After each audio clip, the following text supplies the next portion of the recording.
Hi. Hello guys, welcome back to my channel. If you are brand new here, my name is Nikki and this is my book nook. Y'all, today we're talking about a book that I had found out about and I was really interested in, like, the concept of it. Like, I only knew the basic details and like it sounded interesting. I figured it was gonna be a cute little moment, but I, once reading it, was absolutely obsessed. It completely caught me off guard. I had no idea I was gonna like this book as much as I did. I literally couldn't put it down. It was so unexpected, so good. I'm just giddy about it. To Love Jason Thorn by Maise. Guys, we love tropes, right? We love tropes in books. There's so many, and there's a reason that tropes exist and a reason that we love them, because they're fun. They add a little extra spice to a book. They're what makes a story interesting. And it's so nice and refreshing when a trope is like just really done right, but it is just 10 times more impressive and 10 times more interesting when an author is able to successfully combine tropes and still like do each of them justice separately while also like interweaving them. It makes for such a good time, and this book totally did that. Combined a couple of tropes that I love, I know you guys love especially, and I loved this book so much. Let's just talk about it. So, To Love Jason Thorn. This story follows a girl named Olive. When the book starts out, we are in the past seeing Olive as young as 7 years old, meeting her brother's best friend for the first time, Jason Thorn. He is the new kid next door. Him and Olive's brother Dylan have hit it off right off the bat. Olive, we see her right in the beginning, eavesdropping basically on Jason meeting her parents for the first time. She's like hid around the staircase and she can hear his voice and she's like, who's this guy? What's going on? And he basically turns the corner to go up the stairs. They run right into each other.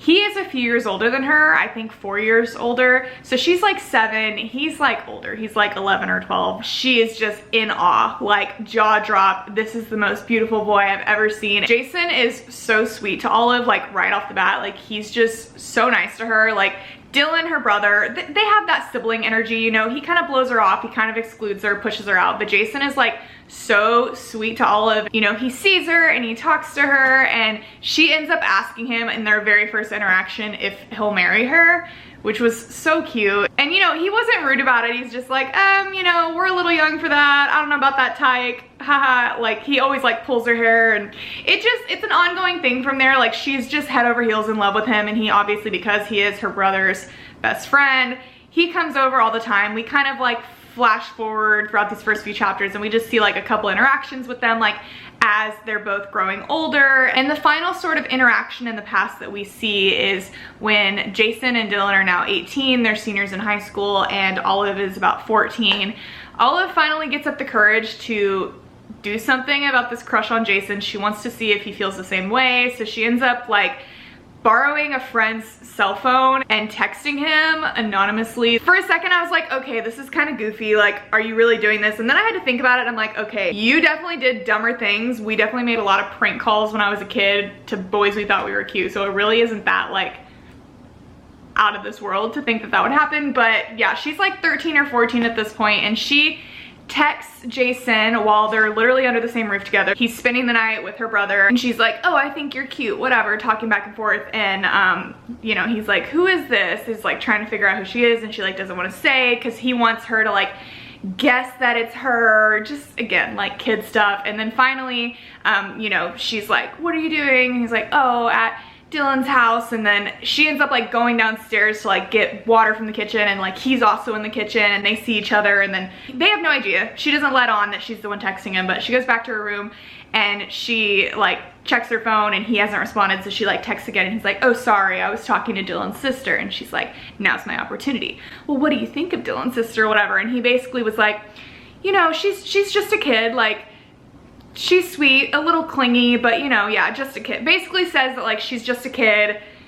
Translation, like, I have no interest in her. She's just my best friend's kid sister, nothing more. And Olive is absolutely crushed and heartbroken. Like, her heart literally shatters there on the spot. Like, she's been like in love with this boy like her entire childhood, and she's like, he's just never gonna see me as more than a kid. And honestly, it made me so sad. Like, it just like hurt my heart. And then shortly right after, Jason's always kind of had like issues with his home life. That's why he spends so much time at Olive and Dylan's house. But basically like his mother ends up passing away from an overdose. And because of that, Jason has to now go and live with his dad in another state. So pretty much right after this like interaction where Olive's heart gets shattered because she realizes Jason only sees her as a kid, he's kind of immediately like swept away, and she's just kind of like given up on it. And he's like, you know, he's really close to Olive's family. Like they're like the closest thing to a family he's ever like really known over the past few years. But yeah, they pretty much have to say goodbye. They separate. Olive's heartbroken, and that's kind of like where we're left after the like initial chapters. After that, we flash forward 8 years, and now present day, we're getting dual point of view at this point because it's from Jason's point of view. When I saw that, I just about screamed because I love a good dual point of view. But yes, we're seeing from Jason's perspective. It is now 8 years in the future, and Jason is actually now a very famous actor. He is a movie star, and he's super well known amongst the people, and he kind of has a bad reputation for getting into just a lot of trouble. He's kind of known as like a player. He just doesn't have the best image. Like he gives his publicist a really hard time because he's just has a hard time keeping it together. He's like a really talented, really famous actor, but he likes to party, he likes to have a good time, and he you know, kind of goes from girl to girl, and it's just hard because paparazzi are just like following him everywhere. But we're basically seeing Jason and his present day. We know he's an actor, and then we go back to Olive, and Olive is now about to graduate from college, or is like literally in the process of graduating from college. And we learn that Olive has, in the past 8 years, published a book. She is now an author, and this book very quickly took off and has become a bestseller, and now she has been offered a movie deal. This production company wants to basically buy the movie rights to her book. And we pretty much learned that this book is a story that she wrote inspired by Jason. Like it's pretty much their story of like a girl who fell in love with her brother's best friend and, you know, got heartbroken, but then she basically like wrote her own happy ending. So she's going to this meeting to talk about her book being bought, and she has no idea, but they're like, oh, we have a surprise for you, and you'll never guess who they bring in as an option to play the main character in her book. None other than freaking Jason Thorn. I think this concept is so interesting. Like she was not expecting that at all. She didn't even think they were gonna talk about casting. She thought this was just like an initial meeting, and in walks Jason, who she hasn't seen in 8 years. Like literally after he went and became an actor, like he stayed a little bit in touch with her brother Dylan, but you know, like you grow apart, and he became famous and he was busy and things happen. So Olive has not seen him. Obviously she's written this book about him. His name isn't in it. Like there's no way of like knowing that it's him, but she knows, and he could probably most definitely figure it out if he really like looks into it. But yeah, basically this company wants to buy Olive's book, and they want Jason to play himself. And Jason, when he sees Olive, has that moment of like, oh my gosh, you're so grown up. Like Olive, is that you? Like it takes a minute for him to recognize her. And so basically like the movie's gonna happen, and Olive is like, she still in a lot of ways like hates Jason because he broke her heart, even though she was only like 13 or 14 when that happened. Like she still has this sore spot about it because she loved him, and he always like looked at her as a kid, and she still like feels that way. Like she's not ready to just like let him in, and she feels like really embarrassed for feeling that way. So she really tries to like push Jason away, but he's like not about it. Like he's like all over her. He's like, I'm doing this. Like he basically tells his agent like, I'm doing this movie, like let's do it. So we're kind of seeing like Olive and Jason's relationship kind of rekindle. She's very hesitant. He's not really sure how he feels. But at the same time that this is going on, several scandals of Jason's kind of like end up in the media at one time, some true, some not, because he's so famous. People like to like spin stories and stuff. Pretty much his publicist and his manager have to go into like major damage control because like offers that he has are starting to like pull out, and they're like, we need you to look like you are like a straight-laced stand-up guy. Like you are going to lose deals, like your career is going to be ruined if like this continues to go on. They propose like, what about a fake relationship? And his publicist is like, that's not gonna be good enough. Like no one's gonna believe that. It's gonna be an obvious PR stunt. Like we need to go one step further. And basically his publicist is like, you need to get married. You need to show that you are like a family guy, a stand-up guy. You're not a train wreck. You need to get married, stay married for a couple years, like show that, you know, you're not a kid, you're a serious actor, you're a family man, like just get that image boosted. And Jason is like, are you kidding me? No, like I'm not gonna, like I'm not gonna just marry someone random. And they basically are like, you need to do this. And he's like, I'll think about it, I don't know. They end up like coming up with a bunch of like actresses for him, and he's just like not into the idea. But at the same time, because Jason has been filming this movie with Olive and like spending some time with her, some pictures of them have recently ended up in the media. People have figured out who Olive is. They've figured out that they are like childhood friends that are like reconnected now, and people in the public are like loving that story, and they think it's like super cute that they knew each other when they were kids, and now like they've been brought back together by this book that she wrote, and like he's playing in it. Like, what a cool story. So his publicists get the genius idea that he should marry Olive. I just about screamed. This isn't a spoiler because I mean it's like on the back of the book, like we know that. So so much more happens in the book. I don't feel bad like saying that. Again, it's on the back of the book, don't worry guys.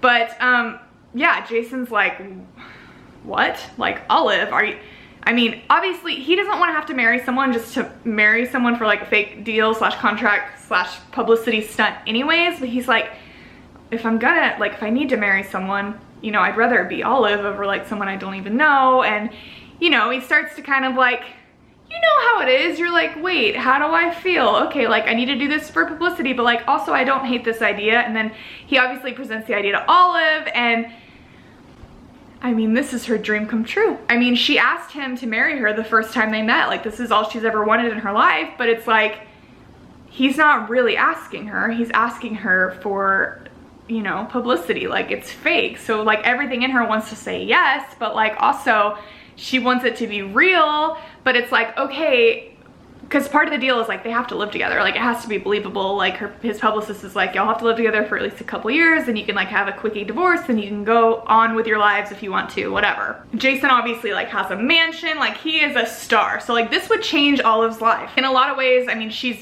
a new author. They tell her like, Olive, if you do this, like every book you sell from here on out will be a bestseller. Like, you were married to Jason Thorn, like this benefits you as well. And she really doesn't care about that. Like, she just cares about Jason, and she still is like, he doesn't think of me that way, like he's not into me because whatever, I'm just my brother's little sister. And so it's just such an like, I thought the concept was so interesting. Like, I love a fake dating moment, and then like a childhood friends to lovers moment when it's done correctly, I love. And I feel like it was done so correctly in this book. Like, I was just so into it. And also just like the second chance romance, I love that. I love the childhood friends to strangers come back together to lovers, and then the fake dating combination, and then the way that he was like in her movie based on the book that she wrote about their story. Just the combination of all of it made for such an interesting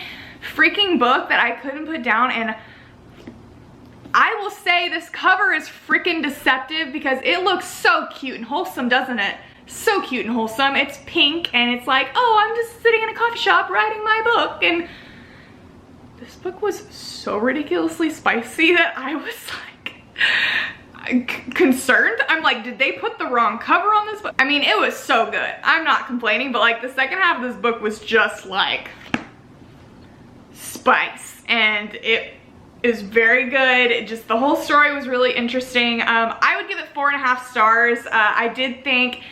I thought it was a little weird because it was never really addressed like how / why Jason became an actor. Like, I thought it was a little strange, like whenever we just kind of jumped to that, because he never like in the past talked about wanting to be an actor, and then all of a sudden he was just a famous actor. Like, after he graduated from high school, like within a few years he was a movie star. And it's like, I would have just thought there would have been like a conversation about like how that happened and why that happened, and oh, you were always interested in acting. Like, that was never discussed, which is not that big of a deal. Like, who cares? But I just, you know, it would have completed the story.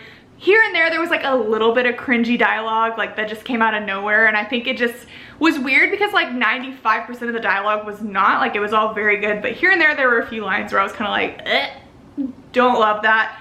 But literally aside from that, like, it was a super good book. I totally freaking recommend it to everyone. Like, so good. I have not seen like anybody talk about this book. I feel like I've seen it like one time on my social medias, and literally it should be on all of them because I was so obsessed with it. There's also a spin-off book of this which I will 110% be reading, called To Hate Adam Connor, and it's about like another girl that's in this story with a brand new guy. I am even more excited to read that one because I honestly, like, I prefer an enemies to lovers usually over a friends to lovers, even though this one was done super well. I'm so excited to read that one. I'm totally going to be reading that one soon, so be on the lookout for my review on that. But yes, in conclusion, go read this book. I'm gonna read more by Ella Maise. If you've read Ella Maise's other books, I know she wrote Marriage for One. I didn't realize that was her. I was looking at her books on Amazon like the second I finished this, and I was like, oh my god, that's also by her. If you've read that or any of her other books and you recommend them, let me know in the comments down below. But yes, that is it for me today. Thank you guys so much for watching, and I will talk to you very soon. Bye!